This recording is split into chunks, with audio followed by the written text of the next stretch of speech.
This week on Coffin Fodder, fire up the chainsaw for Tobe Hooper's legendary slasher film, The Texas Chain Saw Massacre. I am the devil, and I am here to do the devil's work. I like to dissect girls. This is God. We have such sights to show you. Look at me, Damien. It's all for you. When there's no more room in hell, the dead will walk here. I see dead red. Even in hell. Oh, yes. Oh, no tears, please. They're here.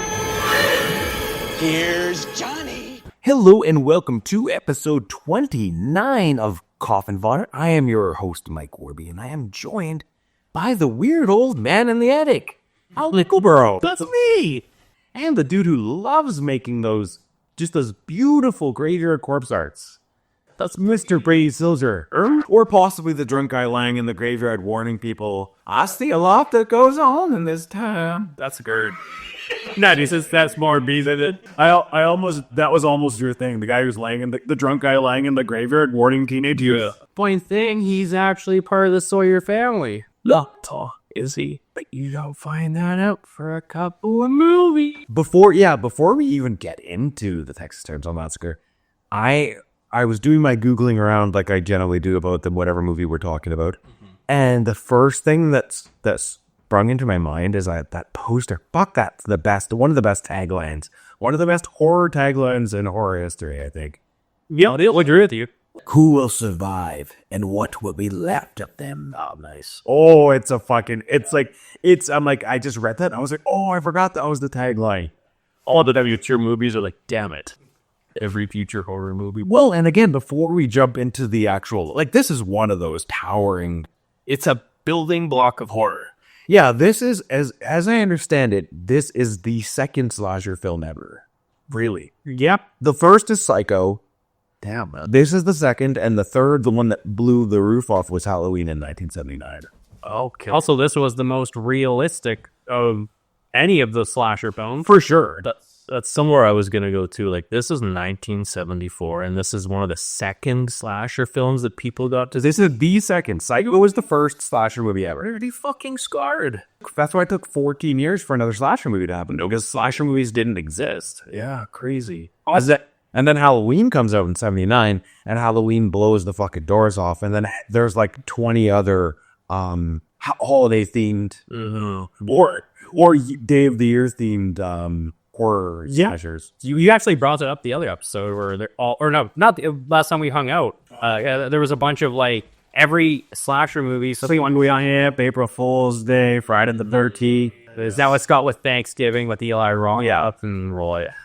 Actually, fun fact about this movie: the chainsaw that Gunnar Hansen uses, Leatherface, actually for the most of the movie it's an actual chainsaw with a chain on it. Other than not spoiling anything, but towards the at the end of the movie, but the chain is on. So when he's swinging around, you can see Gunnar Hansen's eyes. I'm terrified. I remember reading that actually. Okay, well we'll get to that when we get to it. Okay, so this is another one of those ones where I don't think I really need to tell you what Texas Chain Saw Massacre is, but I will briefly tell you what.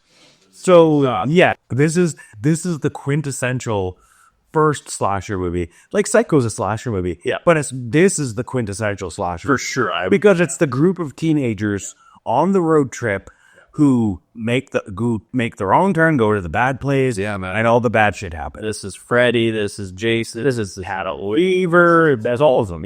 All of them. It's the classic setup for the slasher movie. So these five friends just kind of hop into a van. And they're going to see, because of the corpse art, I think it's weird because I watched the movie so many times. I was like, oh, is that really why they were on the trip? Is that why? I didn't catch that. So that's actually because the movie opens with the corpse art in the graveyard. Yeah. And the reason they're actually on the trip is to make sure they've been sent by their family or something along those lines to make sure that the corpses that have been dug up are their family members. Yeah. Okay. So which is weird because in my head, when I thought about the story, I was like, oh yeah, they're going on the trip. They're like, it's like a vacation or something, right? It's a trip. And then they get a holiday, and then they get pulled into the whatever. And it's like, no, that was literally the reason they were on the trip. Yeah, cool. I didn't catch that. Well, it's easy to lose. It's just a few lines of dialogue about it. Like Franklin says that it's a. Oh no, excuse me. She says, "What's her name? Sally." Sally says because Franklin can't really get to the grave because, of course, he's in a wheelchair. Sally says to him, "It's okay, Franklin. I saw the grave's not dug up." Oh, okay. Yeah. Yeah. So yeah. But then, so that's the starting point is they're on the trip to the graveyard to see if the family's okay. But, of course, then they get pulled into this horrible cannibal nightmare with a Texas hellbilly family and a bunch of... It's not a good time. It's really not a good time. It's Probably not the best of times. and honestly, this is the perfect moment in time to mention that this is one of 3 movies inspired by Mr. Ed Gein, the man who everyone loves because of his new Netflix series. Yeah. Everybody loves it. And interestingly enough, he also inspired Psycho. Really? Yeah, I didn't know. Ed Gein was the inspiration behind Psycho, Texas Chain Saw Massacre, and Silence of the Lambs. Inspirational fella. Because if you know Ed Gein was obsessed with his mom and made costumes out of her body and stuff. Oh, you get yeah. Oh, so that's the Psycho thing. Yeah. Him dressing as his mom and talking to his mom even though she's dead and all that stuff. He dug up her corpse and he keeps it in the basement and Yeah. See, I don't know that much about those guys. I just don't. I knew the Leatherface thing because Leatherface is the one mask he wears throughout the film with the lipstick. That later on, yeah, he wears a couple different masks, but later up towards the end, he's wearing the mom's face. Yeah. Anyway, so yes, the movie starts with them on the trip, and of course, they pick up the hitchhiker. You gotta pick up the hitchhiker. In the 70s, you really do. And the 80s and 90s. Thousands, tens, 20s. gas or grounds. In the 70s, 60s and 70s, hitchhiking was just like how people got around. It was such a free loving time, I guess. You know, I don't know what to do. Well, unless you're a serial killer, but it's just like fucking free meat on the side of every road. Free hunting. Yeah, that's weird, man. Don't pick up hitchhikers. No. So yeah, of course, yeah. That's basically the inciting event of the film. That dude did such a good fucking job of being a crazy hitchhiker. The whole time he was in there, I was like, this guy is a fucking menace. Get him out. Get him out. I think what's interesting is as I understand it, all of these actors were like unknowns, hadn't really been in movies before. Okay. And basically because this is such a low budget movie, Tobe Hooper just like found people in Texas and said, "Hey, you want to be in a movie?" basically. And the performances have gone out of some of them. Some of them are, okay or whatever. But there's at least there's 2 or 3 performances in this movie where you're like, what the fuck? But that's for sure. Yeah. Where'd this guy come from? The first is the hitchhiker. Yeah. Because that guy is demented. He's out of his mind. Yeah, he's fucking demented. he puts the hillbilly in he puts the hell in hillbilly. Absolutely. And even right down to the weird birthmark on his face. Yeah, so is that makeup? Does the guy have a birthmark or is out? This is meant to look him weird, make him look weird and inbred. It's supposed to be blood. It's not supposed to be because he works at the slaughterhouse. It's The house is closed. and well, they'll have a house if they'll have At this, I always thought it was a birthmark. I wondered if it was supposed to be blood as well, but it is supposed to be blood. It's supposed to be blood. Yeah, dried blood. Oh, why are one woman one thing was? He doesn't have it when they're at the end of the movie. No, but in the truck. Oh, really? Yeah, it's not there. Interesting. No, I didn't know. It's weird that when he gets in the van, nobody asks him about the blood on his face. But because the makeup was so bad, it looked like a birthmark. Always thought it was a birthmark. I thought so, just to make him look weird. It wasn't supposed to be a birthmark, but I thought for sure it was. When they were filming, Could just be a continuity error, to be honest. Couldn't, yeah. Well, he just forgot to put the makeup on at the when they were filming this, Texas had their like hottest summer of all time. And that was one of the problems with making this movie because like no one could breathe or Do I think that's why a lot of the like when you hear people talking, they're like inhaling really hard because they can't. It's so hot they can't breathe. It's sweaty spaghetti throughout this movie, man. This is a sweaty movie. Oh yeah. But in particular, Franklin. Bryson is Franklin's the sweatiest man I've seen in a horror movie in quite some time. Poor dude. But man, yeah. So yeah, we get the hitchhiker in the van, and he's just like, I think that would be one of those moments where you're like, oh, I've made a horrible mistake. Yeah, exactly. Yeah, I made a terrible mistake. This guy shouldn't be here. Yeah. So yeah, it goes through the process of him talking about how great it was with the hammer. That was better. Yeah, and of course him cutting himself for their. That's I like that. Yeah, I like that a lot. One of the things that makes me laugh every time I see it is Hitchhiker cuts himself with Franklin's knife, and then Franklin goes and was cleaning his nails with the bloody knife, and then Sally's like, after they get the barbecue, she cuts the barbecue with the bloody knife. I don't clean it up. He does a whole like thing for his fingernail. Yeah, doesn't clean the blood up. Well, it's also interesting because Franklin keeps coming back to this throughout the movie. Like, there's sort of this foreboding, like, the one girl, what's her name? Her name is Pam. The girl Pam, the kind of girl who's in like the sexy, the skimpiest. Yeah, the skimpiest outfit of the movie. She's the one who's reading from the sort of horoscope thing throughout the movie. Right. Yeah. And she mentions early on, it's like foreboding. It's like Saturn's in this and Jupiter Sun is in retro. and that means that blah blah blah this and that. And then Franklin is talking to the hitchhiker. He's never really given a name. And he takes Franklin's knife and cuts himself with it. Yeah. And then he cuts Franklin with his razor. Yeah. Yeah. And then he's rubbing the blood all over the car in that weird pattern and stuff. And it suggests, I don't know, it suggests sort of like a weird, there's almost this, like, there's not really any evidence in the movie that there's supernatural stuff going on. But there's all these, like, outer elements that kind of suggest that this could have been, like, fate or destiny, or this horrible thing was meant to happen, or something. Maybe. But I also, the logic person in me says that this was a 1974 slasher film, and they probably just threw everything at it to see what would stick. So they did the spooky horror, horoscope shit, blood stuff. They got the voodoo symbols in there with all the animal bones and all that. They just kind of threw everything spooky at the wall. And Just one of the analysis that I read about this movie is that it was meant to be sort of like a reflection of like the death of American culture.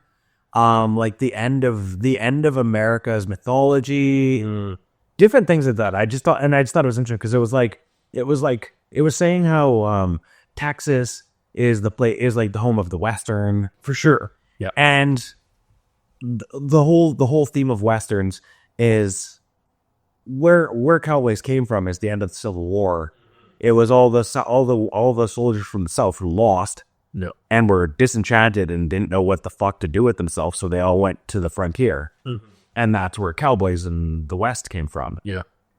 So, anyway, that was there's sort of a reflection in that, because it's tying into this world, all these people who feel like life has passed them by, and they don't know what to do with themselves anymore. Interesting. Yeah.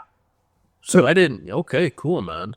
Toby Hooper said when when this movie came out, it was going to be a one and done. Yeah. So that's symbol on, or the sign on, like what he writes on the blood on the van. Yeah. It's supposed to just be a one and done thing. But layer and layer movies that's a symbol that, like, if a van drives up or a vehicle drives up and there's blood on it, Well, that's where they butcher. I know, because that was my read of him marking the car in the first. Yes, it was then he's marking it for the, like, if anyone in his family sees it, that's their victims. Yeah, these are the people these are the next victims. The Sawyer family aren't trying to be caught by the police. Yeah. They're known, the police know who they are, they're a family of hillbillies, but also they don't want to be caught for butchering. Yeah. But they have it constantly in other films. Even in the game that just recently came out, that blood symbol is everywhere. for like especially doors you can go through, or like that's the escape hatches and stuff. Yeah, I think at some point directors start to, or directors, writers, whatever you want to call it, they build into the mythos that their fans have created for them a little bit. How Anthony Walt, yeah, absolutely. No response, yeah, exactly. Because in this particular film, I think that either it means nothing, or it's like you said. I thought it was something to mark their victims as well. Yeah, that was my read of it. And then the fact that the other guy sees it at the gas station and sends them That way, yeah, he sends them in that general direction. but also they're looking for. They are looking close. Yeah, they're in their Their grandmother's house, but it's the dad owns it. And they kind of wander over to the other place. So it's something I always wonder about. Is I'm like, was his intention to kind of send them there? Or was he just telling them the truth? And then they fucked off and wandered to the next house. Yeah, I don't know. It's hard to say. So up front, I have a hard time believing there's a lot of thought in a movie like this, and I don't know if that's just my prejudice towards older films, which we've done older films, and I've been proven very wrong about my belief of these older films. Carnival of Souls was very well put together and thought out. So I don't know if that's just me or if it really is just a very bare bones excuse to show a lot of gore. There's also the idea of, art as a, like people when people are making art, Yeah. they don't always know what they're saying for sure when they're saying it. Yeah, and then it grew as it grew within the fans. So it's possible that it was that some of these things were intentional, but it's also possible that Tobe Hooper was just a guy who kind of was going through this experience during this time, and he was kind of manifesting, like the Rorschach test and stuff. Sure. Right? Yeah. Like it means whatever you think it. Exactly. It's just a symbol to mean whatever you want it to mean. Yeah. Yeah. I'm gonna bring it up now, so I don't have to bring it up later.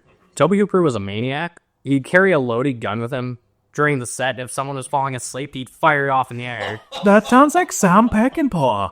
Do you know Sam Peckinpah? No, and Oh, he was a fucking maniac, and he made westerns. He was the guy who made God, what's that movie that Quentin Tarantino? Oh, wait, The Wild Bunch. Oh, okay. Sam Peckinpah made The Wild Bunch. Peckinpah, I barely knew her. Peckinpah, he's that's my dad. I don't know. I met Peckinpah. He's my dad. I don't know. Anyway, I didn't get that. When you said paw, I felt like paw. Oh no, I meant like Paw, like you're pecking your dad. Yeah, doing. only the finest content on this podcast. You're welcome. Yeah. Right. So I mean, back to the actual movie and what's going on in it. So yeah, they end up going to the graveyard. They see the corpses, and then they go to the gas station. They're trying to get fuel. Mm-hmm. And they're out. Yeah, because their place is so out in the fucking boonies that they don't even have fuel. They're waiting for the fuel truck to come, which is a real thing. It's for sure. It's just, but it's not something you would know unless you're, either you work at a gas station, or you're out in the fucking boonies where the most places the fuel is filled up long before it runs out. Absolutely. Oh, so well. I don't quote me on this, but I'm pretty sure that when the butcher, which is the character that comes out of the gas station that makes all the barbecue, he sees the symbol, and then says there's no. He looks at the vehicle first. He doesn't. It's just There's no guess. yes. He doesn't look at the driver or anyone in the vehicle. He looks at the corner, and he goes, "Nope, we're out of things." And then the guy that's got the bucket, which made me laugh really hard. The guy who seems to be handicapped in some way. Yeah. This movie has a very. Have you ever seen Deliverance? So I know what it is. I've never watched. This feels like Deliverance because Deliverance doesn't just have people who are supposed to be inbred. It's like some of the characters like literally look like Right. they. There's no sense of there's no like really proper way to say this, but people who look like Disabilities and so disabilities are some way. That's the most polite way of putting it. For sure, yeah, I'll say so.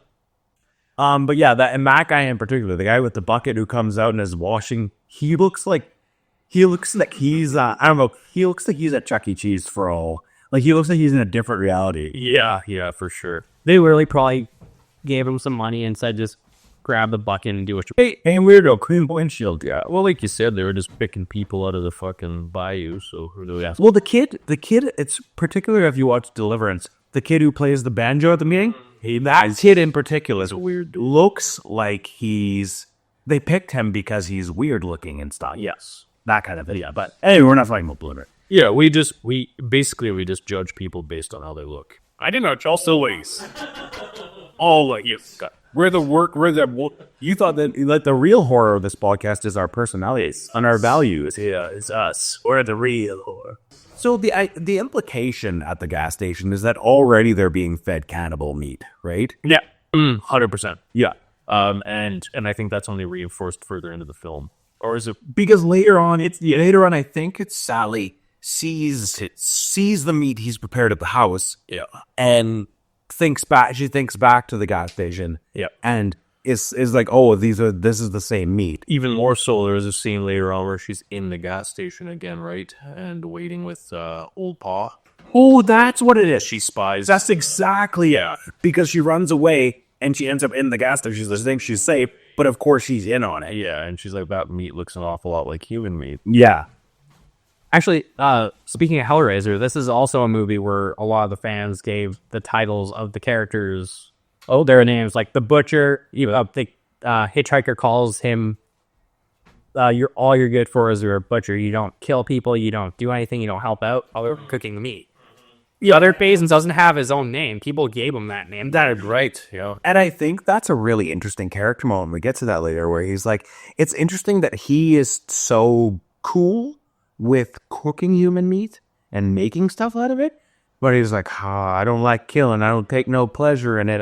Is there something that's got to be done? He's like your sensitive guy, but like even the sensitive guy in this family, it is the guy who's like, I don't know, man. It's such a weird dichotomy. I agree, because he's the guy that's like, I don't take any pleasure in killing, but he's also the guy that seems to be rock hard poking at the girl in the bag with a stick.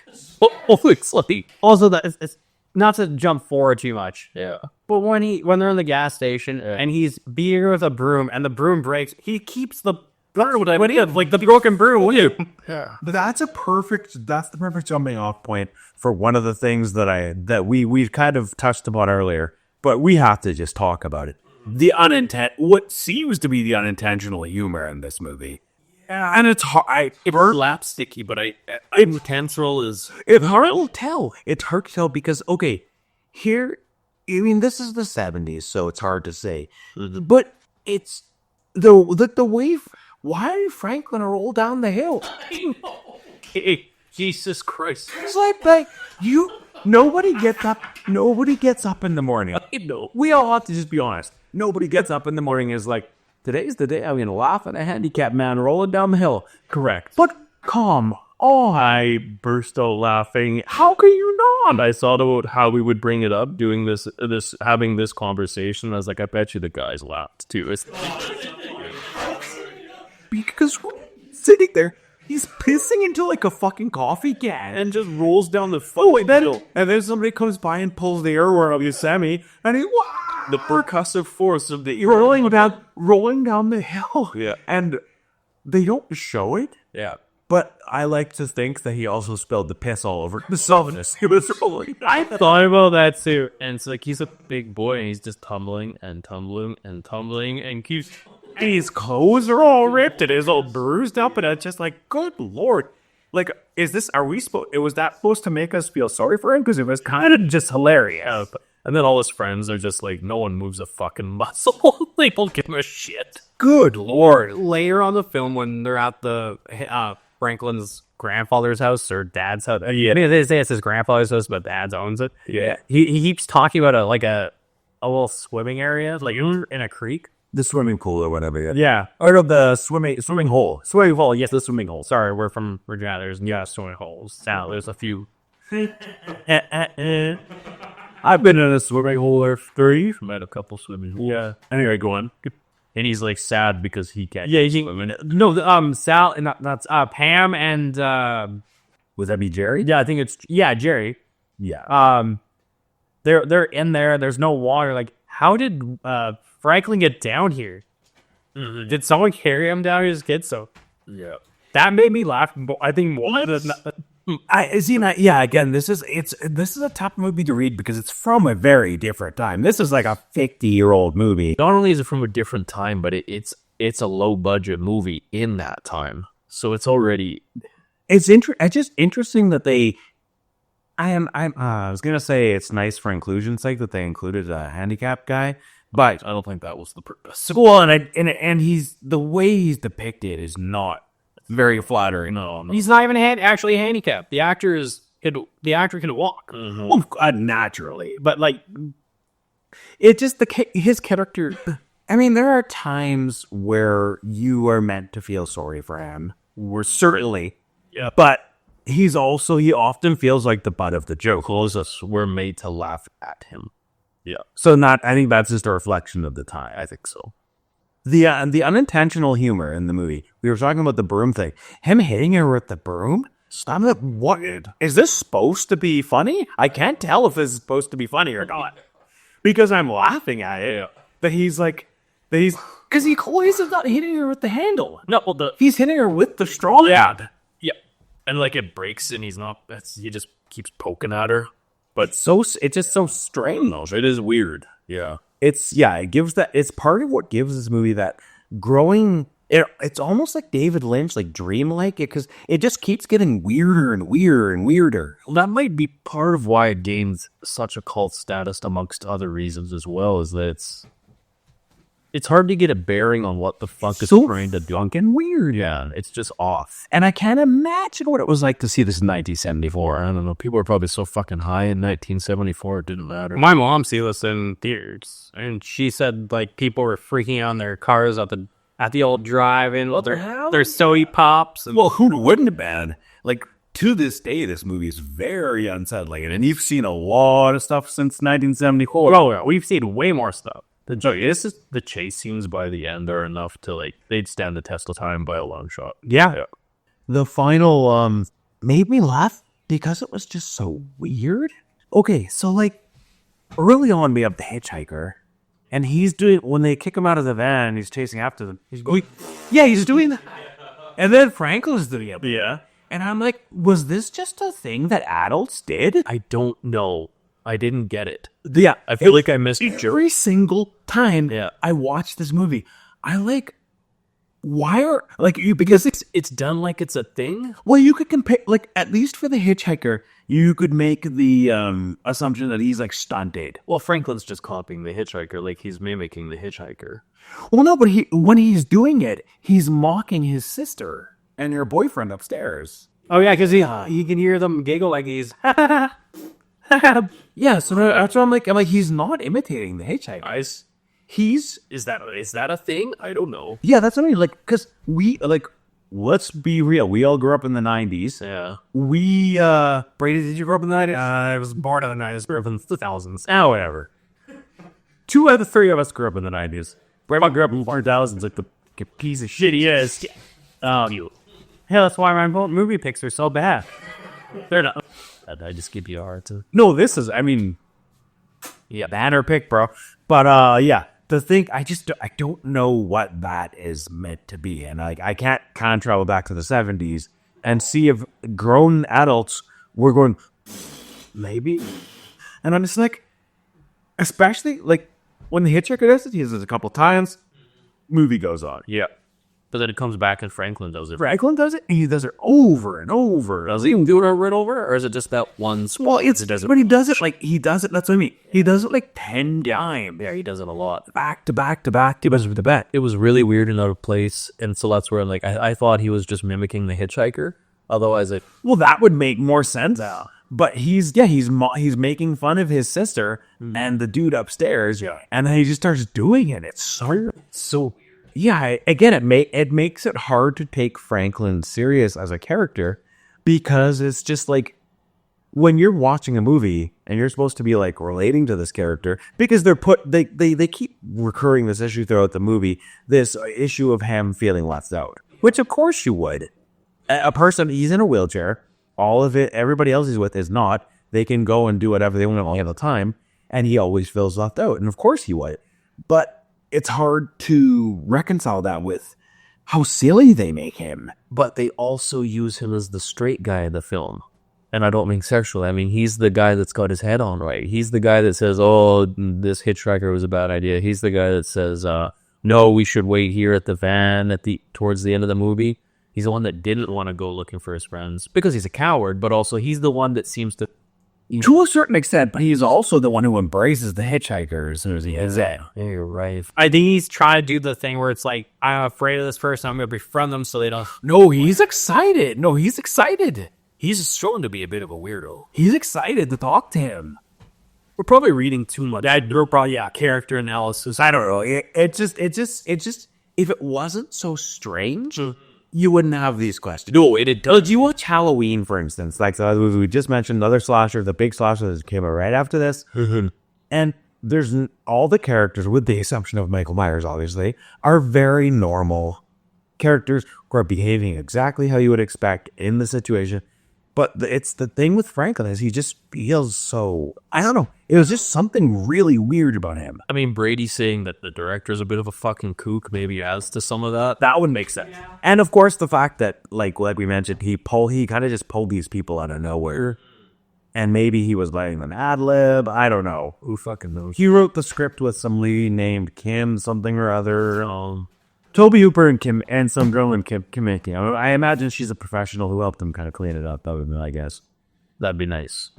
Do you think Toby Hooper didn't do anything other than commercials before this? Oh, bet that. I think this was his first directorial debut. Well, that would make sense because it's he really had to this was like a Clerks or like one of those movies where piece together. Yeah, he's kind of just pulling it together out of just a collection of scenes. Yeah, he just made the movie happen with through the strength of his will. Yeah. But right. So, that covers all the maybe unintentional humor, hard to say. But yeah, they were at the gas station to get back to the plot of this movie. And they get sent from the gas station to what is supposed to be the ancestral house that Franklin and Sally want to see. They get to the house, and is there weird stuff in their house too, or not really? No, not really. They talk about the wallpaper and how Sally was They grew up in the house. Yeah. Oh, when they're at least they spent a while. Their grandmother died. They spent a year there after her death. Right. So it's mostly just Franklin feeling left out, and then random little details, and then we get sort of the crossover to the Sawyer house when they go to the swimming hole that Franklin mentioned. Yes. And then from there, once they're done there, the boyfriend, what's his name? No. Sorry, Robbie. They got a wrong movie. It was Will. Kirk. I think it's Kirk. I think Jerry's the love interest for Sally. Yeah, he's the helmet hair. Yeah. Kermit. Hockey hair. Yeah, he's going to be a hero of the story. Well, let's see if it'll be, man. But yeah, so Kurt wanders off to the house, and then Pam follows him. Kirk is the first to die. Yeah. He is attacked. He's hit with the hammer, right? He's the Leatherface. Yeah, and that's the first jump scare of the movie. The Leatherface kind of comes out of nowhere and just wham, smashes this guy in the head 3 times. And then I love the twitching. What a nice touch. And the slam of the door. Yeah, that to me is one of the most iconic things in the movie is Leatherface attacking people and then slamming shut the metal door. Yeah. And it's because it's so weird. Why is there a metal door for the kitchen? Right. It's such an unhinged. Mm-hmm. You can tell, these are demented people. Yeah, they've clearly got a kill route. They talk of later on the film, they say Grandpa's the best killer of them all. So he's been doing this for a long time. Their family's really psychotic. Of course, they're going to have metal doors. Well, in case the coppers come and duck into a certain room. It's interesting because it suggests it's the classic. So not to get into the sequel, but in the opening of the sequel, they have award for the best chili for 50 or 60 years. Nice. So they've been doing it for a long time. They're how old Grandpa is. Most people who are psychotic or sociopathic, they start with hurting animals. which makes sense. Yeah. Why particularly the hitchhiker saying it was better when we used to fucking smash their heads in and shit, right? Right. So this family, part of their family unit, part of their culture is killing animals. Yeah, and not just animals, but eventually people. Right. And making them into art and stuff. And again, that takes us back to the Ed Gein thing. Like, there's literally the lampshade right out of the face later in Right. And that's literally something they found in Ed Gein's house. Wild. That's just, yeah, I mean, maybe, I don't know. Yeah. I won't delve too deep into those thoughts just right this moment while people can hear me think about them. I'm sort of obsessed with true crime, and I read a bit about Ed Gein, so... Did he ever, I'm sure he was questioned, did he ever give a reasoning for why? It's interesting, like, you could actually see the Ed Gein in this movie. Well, that's why I'd bring it up. Ed Gein was a very simple man. Yeah. He was a very, very simple, almost like a simpleton even. Well, that's sort of where my brain goes with it, is like, why make a lampshade out of skin? Because you had skin. He was a very strange individual. People think of him as a serial killer, but he actually wasn't even a serial killer. Right. He only killed 2 people. Oh. Yeah, you got to kill 3 to get the serial killer. That's right, loser. Yeah. Fucking idiot. He's a fucking poser. What a fucking what a failure. Yeah. Holy. You guys brought up the skin lamps and stuff. Yeah. So all the bones, like all the scalp-like bones you see in this movie, like the lamps and the things, those were actually human bones. Because it was cheaper for Shelby Hooper to get real bones for India than it was for him to pay for the fake effect ones. That's fucking... I brought it up in the... I remember eventing you the previous episode. That's why Chet chose Texas Chain Saw Massacre, because that was one fact I actually knew that I gotta bring up. But yeah, That's an interesting... so I think it was $10,000 for the amount of bones they bought, where it was like $40,000 back in the 70s for the fake ones. Yeah. Also, there wasn't a lot of horror back then, so now that throw that, Yeah. I mean, Or the horror that there was not like that. Oh, like we would mostly cheesy ghost movies. Yeah. Well, there was movies like White Zombie, which had skeletons in it, but they were just like the wicked band. We were talking about the house and the door slamming and the boom. Right. So the first kill. So yeah, Kirk gets taken out. He gets his head smashed in with the sledgehammer. Yeah. And then Pam comes Pretty quickly. Yeah. Yeah, within like 5 minutes or so, she's already come looking for him. And then she gets it. I wouldn't say it's worse. It's hard to say. It's a nasty one. But that is a brutal way to die. And she has to, he lifts her up and puts her on the slaughterhouse. She's chilling in the kitchen. Well, she's something. She's chilling. She's seeing what he's doing. And she has to watch him cut up her boyfriend. Yeah. With the fucking chainsaw. Oh, she's hanging from a fucking meat hook. Yeah. What do you think would be worse, the meat hook or getting chainsaw? I think the meat hook we get here, it's gonna be more painful. But he's already been more or less killed at that point. Like if he's still alive, he's delirious. He's turning him into head cheese, like he said. Hitchhiker says in the beginning. Yeah, we make good head cheese. Yes, Franklin loves head cheese. Who doesn't? My grandfather loves head cheese, so really, I decided to free that. Well, sometimes I don't shower for a few days. I love head cheese. Oh god, I remember seeing head cheese in the grocery store for the first time and just wondering what the fuck is that and why would anyone eat it? But it was, and let's say what it was. Who's to say? I remember CS. I remember also like That's the root. cow tongues and shit. That I get. Those are actually really that I get more than head cheese. It's just seeing them and being like, oh, that would have tongue and some. And cheese is essentially what So we're all fucking eating. I was just gonna say bologna in the world. hot dogs is. It's just the same things that go into head cheese, but head cheese looks Really nasty. It's because it's up there jellied. Yeah, it's because it's the gelatinized fat or whatever the fuck they do to it. Yeah. So that's our first 2 kills. Yes. We gotta get this thing back on the road. Okay, that's our first 2 kills. Right. And then we cut back to Franklin and Sally. Who's the other one? Oh yeah, the guy who she likes, Jerry. Yeah. So it's Kirk and Pam, Jerry and Sally, and Frank. Yeah. So who we've got left? We've got 3 survivors left: Franklin, Jerry, and Sally. How Jerry met Sally, and how. And hold on, what happens to Jerry? Oh man, I don't know. Everybody gets smacked in the head or gutted, one or the other, or both. I actually can't remember what happens to Django there. So weird. Because there's only 4 kills in the movie. Why can't we I don't even remember what happens to Jerry. He gets cut up with the chainsaw. He's the first person to get. You see Leatherface. He's the last kill. Yeah, he's the last. Okay, right. He's the one who gets killed with Sally. Run there in the woods looking for everybody else. Right, he catches Franklin, obviously. He doesn't move. You let him catch you.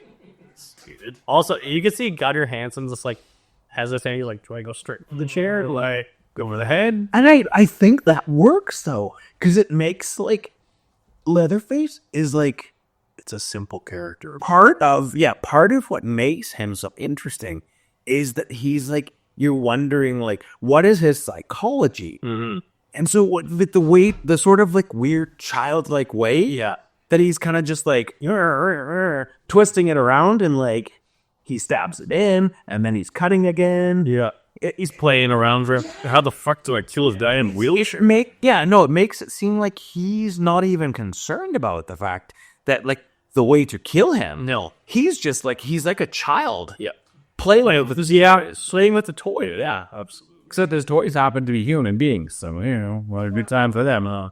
In later stop-ins and some of the comics, they explain that Leatherface Bubba, or Jed, which his name is Jed Sawyer, but they all Bubba the Butcher. Mm-hmm. They go into a thing where it's like, oh yeah, he's got a mind of a child, so he doesn't know any better, and he's just used to slashing and.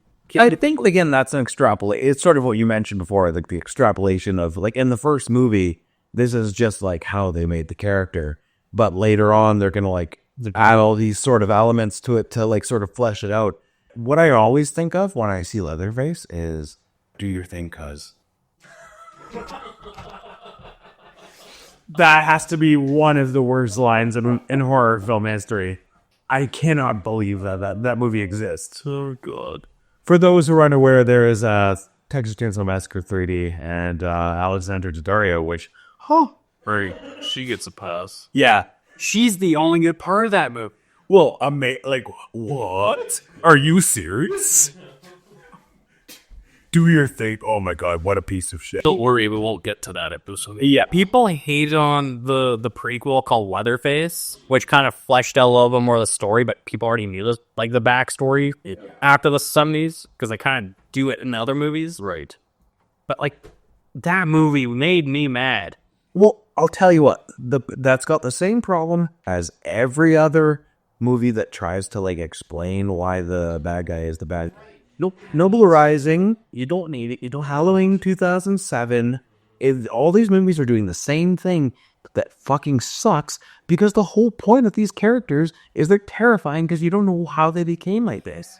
It's the fear of the unknown. We're going to read the broken records on this show. Where the fuck did this guy come from? Why is he like that? This is motivational. Why does he run around killing people? Why did he hesitate at the wheelchair? What's he thinking? We don't want to know. You don't need to find. When you start explaining that shit, It humanizes the villain. we don't. They're terrifying because you don't understand them. Right. Going back to the previous episode, the fear of the unknown. Yeah, they're outside human nature. We know human nature, whether we like it or not. When you make villains like this that don't subscribe to anything that would make a human, it gives us that sense of dread and fear. To keep it vague or not fleshed out is what gives that character its strength. Yeah. To go back and be like, well, this is when he does it. No, we don't need it. Nobody cares. Quit trying to cash in. They're fucking serious. Bad idea. Yeah, sorry, Tom. To quote a great philosophizer, we're more human than human. We are. Working with you. Jerry died. Jerry's dead. Fuck you, Jerry. We don't even know where you died. I mean, it's a Jerry. It's a thin movie, right? Like from its time, from its budget, from a number of reasons, The wildest part about how Jerry died was redacted. Yeah. What's our deal with chainsaws? Yeah. A lot of the strength of this film lies in, like many good horror films, the chase scene at the end, which is sort of the part that The movie is. I would not say the movie is slow paced. Like it's going. As soon as they get to the Sawyer house, it's going. but it hits, like the stride it hits at the end. Is beyond any of its parts leading up. Yeah, but you lose that last 20 minutes. Yeah. This is like a 7 out of 10, 6 or a 7 out of 10, maybe. Brady said the same thing about it being slow, but so either this is, and I don't know, this is either my first watch or so long ago had I seen this that this might as well be my first watch. I didn't really find it slow. I didn't find it fast, but I didn't find it I don't slow. think it's, I know, and I don't even, that's, I mean, I don't think it's slow. I don't think, I'm just saying the strength of the movie, like what makes this a classic is the last 20 minutes. It's just, chasing at the end. It's so, partially because of the budget, partially because of the filming, but it gives it such a sense of, like, it's almost snuff film quality, where it seems like it's filmed on it. It's Like grindhousey, but it's like someone was running around their household camcorder running around filming a chick being chased in the woods by a guy with a chainsaw. That's what it seems like. Which is what it is, but I mean, yeah. Like, yeah. So Sally and Franklin are in the woods, and Franklin is killed. They're kind of looking for their friends, and Sally or Franklin says, "What was that?" And then Leatherface comes out and kills Franklin. So now it's just Sally as Ellen. Yep. And Sally gets taken to the Sawyer house. Mm-hmm. And this is like the sort of like the, I don't know, it's fucked up, man. Well, she runs, kind of escapes Leatherface, just ended running back into the house. Like that. It's like, fuck. But it's like, particularly, like, once she's caught, and she's at the mercy of these people. Yeah, it's gross. It's like, you can see her brain melting. You can see, like, her brain melting from the trauma. Yeah. That's a testament to Marilyn Burns' performance. Because she posed for it in this movie, man. Like, she is, like, Toby Hooper says, "Okay, Marilyn, we need you to act like you're fucking losing your mind." She's like, "Got it." Sorry, it's not just her acting. The scene where they cut her finger open to give Grandpa blood. It was so hot in Texas that the fake blood wouldn't it was congealing in the fake label. So Toby Hooper literally put a real razor blade in a knife and slit her so the actual scream with the gag in her mouth, her like freaking out, that was a real reacting. Wow, Jesus Christ. So we talked about, what's her name from The Shining, having a rougher. Oh, yeah, Shelley Duvall. Yeah, Shelley Duvall. Well, Marilyn Burns wasn't in many things after this, so. Yep, that was enough, I guess. She still lives in Texas, though. So Sally's caught, and now she's at the mercy of the Sawyers.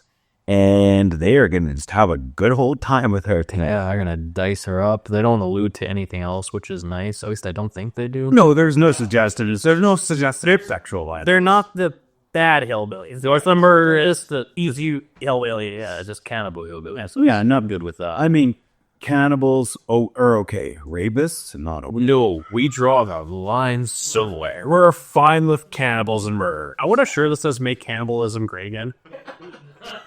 I think this is basically the key point of the movie, where we're seeing Sally literally losing her mind before our eyes, and the weird sort of revelation that the old man in the attic is alive.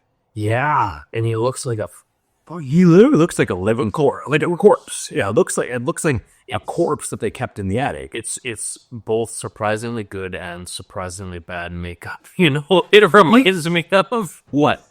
it is season 3, episode 1 from I Think You Should Leave, or when that Season 2. season 2. Okay, yeah, it's Carmichael. Get all this shit off. It's Carmichael. Absolutely, it is. Yeah.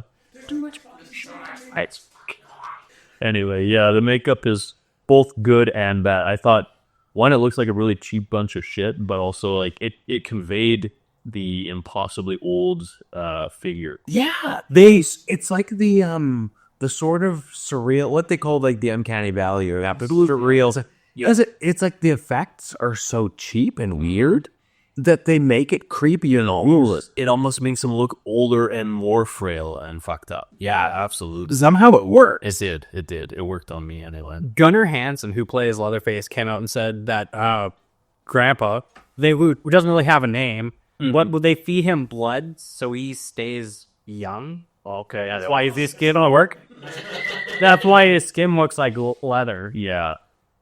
But that was just something Gunnar had to said before he died. It doesn't have to be like something Toby Hooper actually made for the movie. But I think that's kind of exactly what I'd pulled from it, from what they were doing anyway. Like, that's the only nutrients maybe this dude gets. The idea is that he's basically a corpse. Yeah. But if he tastes like living blood, then he wakes up or something. That's sort of what they're implying. well, you can't hold a hammer when they're trying to get her. Speaking of things that you couldn't tell if they were supposed to be funny intentionally or not, I found that hilarious. It's really fast. It's good. Oh, delicious. Also, Hitchhiker going, let me smash her skull, and the Leatherface is grabbing the hammer, putting it back in Grandma's hand, and Meanwhile, fucking poor traumatized Sally is sitting here just waiting for the hammer to fall, dropping the fucking thing. Yeah, they hit her like 2 or 3 times. Light rays. Yeah, it does that. yeah, you can see they like indent in her head for a second for the one hit, and then she gets away. Yeah, and that basically takes us to the final stretch, the chase scene that Kyle was mentioning. So yeah, Sally eventually gets the chance to run, and she runs and smashes her way right out the attic window. I love that she... That's the third time she jumped out like goddamn windows. So many fucking times. That stuff are really funny too. Yeah, I love that. I thought it was hilarious. Every time she sees glass, Bust right fucking through it. also the after the glass. I don't know if you guys noticed, but like the front door was right beside the painting. I didn't notice that she jumps through. She could have went that way and up the door. But who knows? The door's locked. No, she was on second story. Too bad they're not in the first and last at the end. But to be fair, Sally's having a pretty bad day. Not her greatest moment. Yeah, not Unless she's mildly concussed from a hammer hitting her in the fucking head. She's got glasses or fucking like. If she used the door, she just have a little concussion. She likes the glass. Okay, but that ties into this is that now we're at that chase moment. And the way the hitchhiker chases her is so deranged. Come outside, it's like he doesn't want to catch her. It's like he could just catch her. He's zigzagging, but He's zigzagging behind her. He's just up to his line to her with his razor blade. Yep. He catches her a couple times with the knife. Yeah, I think that's what it is. He doesn't even. He's like a cat. He's like an animal playing with the food. Like a cat. The classic one is the cat, who rather than just killing its food is like gonna fuck around with it first. So Yeah. Okay. So Sorry. Then another thing that really bothers me, and I know it shouldn't, but so towards this end, eventually she gets to a highway, right? So she gets to the highway, gets the trucker pulled over after a few other things happen. She gets the guy to pull over and let her in. They're in the truck. Why don't you just drive the fuck away, dude? The dude wasn't getting through the door with the chainsaw. Why did you get out the other side? So let's class. That was literally what I was trying to get to. Was the final moment? The final moment of not that though. Oh, okay. Like the final moment of what seems to be unintentional hilarity is him throwing the fucking wrench. But yeah, that's what. Also, the truck driver doesn't get back in his truck. He just keeps running. Yeah, he runs down the highway. Yeah, he gets away at least. Yeah. So at least his good Samaritanism isn't punishment. He's not killed for it fully. That we know of. Oh my god. Okay. Yeah. So that is the very strange ending of this movie. But of course, we're left with after all these non sequiturs, we're left with the chilling final shot of Sally laughing like a fucking psychotic. Lost it, hey? And that is, again, it's her performance that sells the end of the movie. Without her, the end of the end of this movie at the very least doesn't work. Because she doesn't go completely fucking insane until like the last 20 minutes.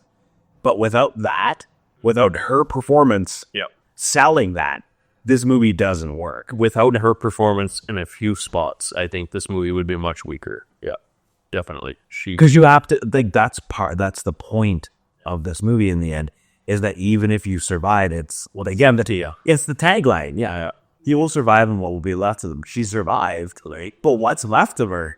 Not like she's not the girl we saw at the beginning of this movie. For such a disjointed movie, the end pulls it all together, and it's obvious why this became such a classic, man. It's from the time it goes dark through that chase scene to the end, it's fucking awesome. Awesome movie. It really is, and I think it's one of those movies that where the messiness of it is part of its charm. For sure. Yes. Yeah, I'll agree with that. Because it feels sort of like messy and disjointed and thrown together, but somehow that makes it better even. It's the choppiness of it that adds to, I guess.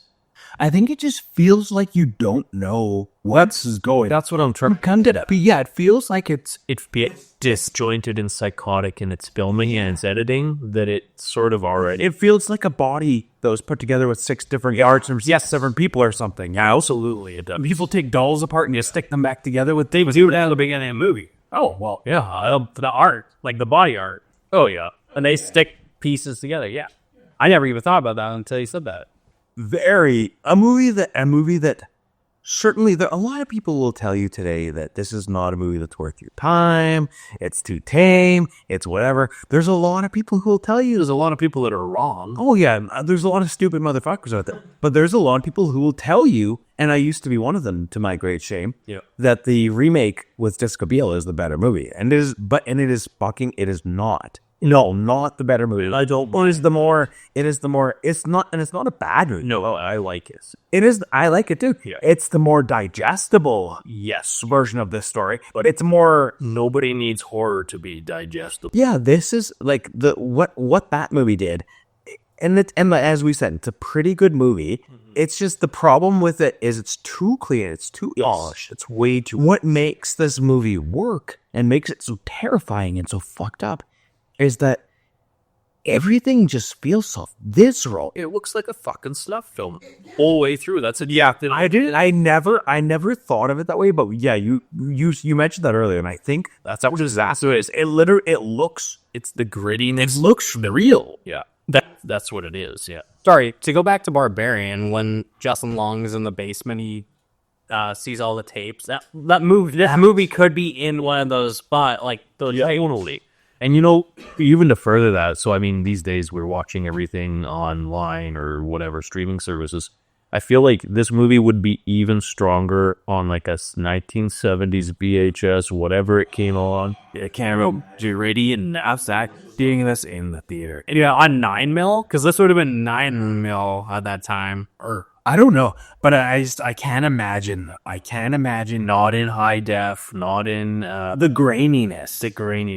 What it literally like, and nobody had ever seen anything like this. I can't imagine like that would be like a time travel fantasy. Yeah, go back and watch Texas Chain Saw Massacre in the theaters with a bunch of people. Who have never seen it before. So cool. But like this was ahead of its time. There was no like. Because this thing did not exist. No, there was one example of it, and it had been 14 years ago. Right. Yeah. Also, there wasn't really I wonder you not said this slasher. From this one, it's 5 years later to Halloween because the slasher wasn't the genre until suddenly there was a slasher that was so successful that everybody's like, let's just keep making those. Yes. And there's a reason why so many people, even to this day, continue to make low-budget, grainy, shitty, chopped-together horror movies as an homage to this. And it's because that grittiness lends something to it. It adds. It's just, there's just something. It's like it's a little cherry on top. It's the special sauce. It's the secret. It's the Colonel's secret recipe, which is a very fitting metaphor.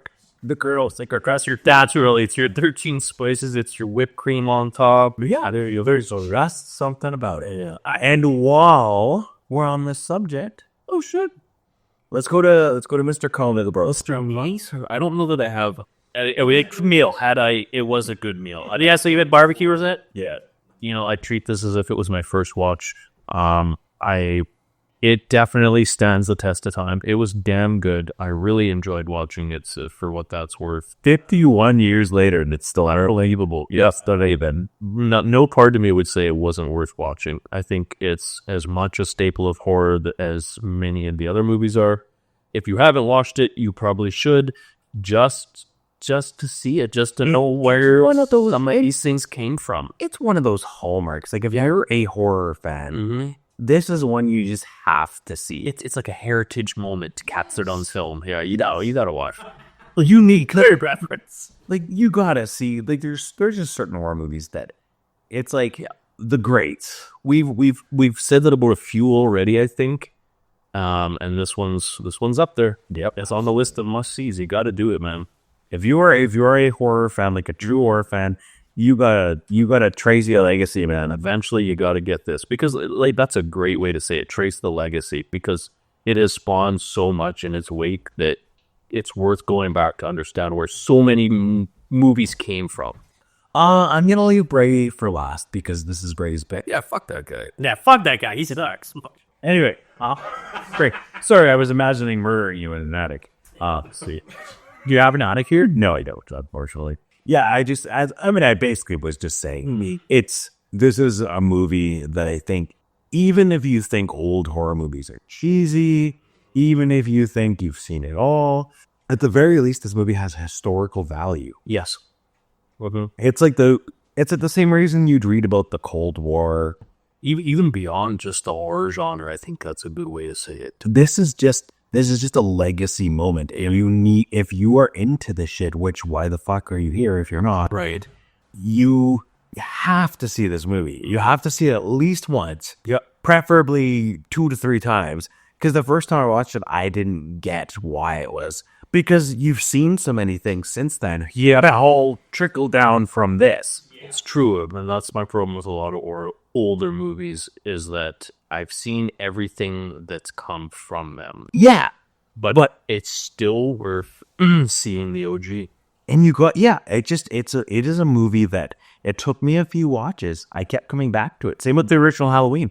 Oh, yeah. I had seen so many slasher movies that watching the original Halloween, it felt so tame by Ellison. Yeah. But eventually you watch it a few times and you start to like kind of connect with it, and you're like, oh, you start to put yourself in the what the mind frame of the audience that would have been like. That's I would trick. That's what it is comicity, connecting it back to what it would have felt like. Yeah. To watch this movie back then. I was going to say you have to, but I suppose you don't have to, but it would behoove you to get your mindset into 1974 first or second slasher movie ever made, and then watch it. My daughter's 11, and when she was watching it, I could see the visceral effect. She didn't watch the entire thing. She came in at the end. Oh, yeah. She goes, it's horrifying. Yeah, I thought they are like the fucking nastiest part, which of course Brooklyn would love. And I told her, I'm like, this is the second slasher movie ever made, and you could see it processing on her face As like a holy shit. as she's watching it. Yeah. And you could see that had an effect on her, and that she was watching it kind of like she was sort of time traveling in her like 11-year-old's brain for a second. Yeah, just for a minute, right? Yeah. Fantastic. Anyway, Mr. Brady Silger, what is your final thought on this particular film? Well, being that this is one of the first horror movies I ever seen as a child, really. Well, my mom's seen this in theaters, and she thought the first movie she should show her fucking toddler was the Texas Chain Saw Massacre, and I fell in love with this movie because other than the opening when Hitchhiker cuts his hand, you can see the packet of ketchup behind the knife. Yeah. Which I don't think you guys, that was Bible. I just you were like, I didn't see it. you could see the Heinz ketchup packet right behind the knife. Sweet. And when he hands the knife back to Franklin, the knife is clean. That's hilarious. Yeah. Toby Hooper made a lot of really fucking cheap things. Like, also it was really hot, so everything was congealing. So blood didn't look like blood. That's why he used ketchup. Because it was so hot that the ketchup looked like blood. Interesting. I want to go back and look at that scene. Just that. You can see the edge of the ketchup packet just as like he's cutting his hand, because his hand's going like that, like a weird way. I was gonna say I noticed he was holding it a weird way, and there was like a weird. But it weren't because he's so. You just think he's yakking weirdo. He's so demented. Yeah, it's like back then they'd see that and think, oh my god, the guy's really cutting his hand. But being that we've so desensitized to all the right chaos and gore and stuff we live with every day. Yeah, it's just normal to us. Yeah, so we're looking for that Yeah. ketchup pack. Trauma every day. That's our generation, baby. And I need to emphasize that because you mentioned it in the episode. The Texas Chain Saw Massacre. Because that's originally what, that's the original title to me. Yeah. As if chainsaw were two different words. Saw. But, you know, anyway. Actually, fun fact about that, when they lost the rights to Chain Saw Massacre, that's why they switched it to Chainsaw, not Chainsaw. Because they lost the rights from Genesis. Oh, Right. So for next week, you would think we were going to do another movie, but we're actually going to do our first conversational style episode. And we are going to be covering films that we're never going to cover on this podcast. yeah. So there's going to be a bunch of shitty movies that we want to talk about, but don't want to make everybody listen to for an hour. Or also Shitty movies. yeah, there's actually a whole bunch of different reasons we're going to be talking about movies that are I'm not going to give the whole thing away, but we're going to be talking about basically like 5 different reasons. Something fun. Yeah, it's going to be fun. It's going to be conversational. It's going to be just us talking about Filler. it. Really is. It's going to be a Coffin filler episode. So until next week, when we're telling you about movies that we're never going to talk about for some reason. We're going to talk about. We're going to talk about movies. We're going to talk about that. Yeah, there's sort of a thing out there. We will see you in 7 days. and also until then, Keep your eyes open. and we're out.